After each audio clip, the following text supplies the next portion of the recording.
Magandang araw po mga ka-i-rides. Nandito po tayo ngayon sa Binamira Beach Resort. Dito po yan sa Maya, San Antonio, Minalaba, Camarines Sur.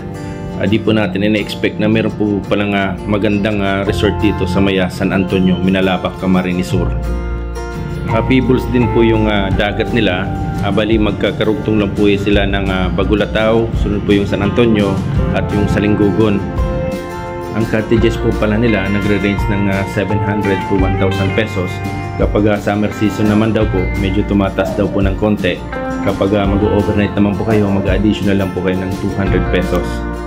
Meron din po silang tree house at floating cottage na pwede rin po itong i-rent. Kapag mag-overnight po kayo, meron din po silang mga rooms, 2,000 pesos. Yung sa dulo po is pang family, 3,000 pesos. Naka-aircon na po yan.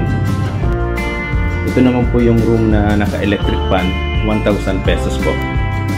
Ito naman pong malaking cottage, bali 3,500 po yung rent. May kasama na pong video okay. Kung may mga katanungan pa po kayo, pwede nyo pong i-message ang Binamira Beach Resort. Yan po yung page nila.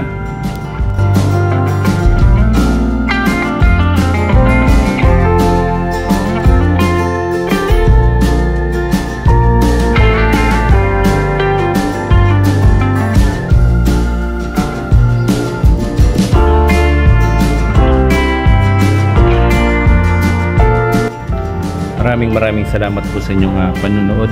Lagi po nating tatandaan, ingat po tayo lagi sa ating mga biyahe, and God bless us always.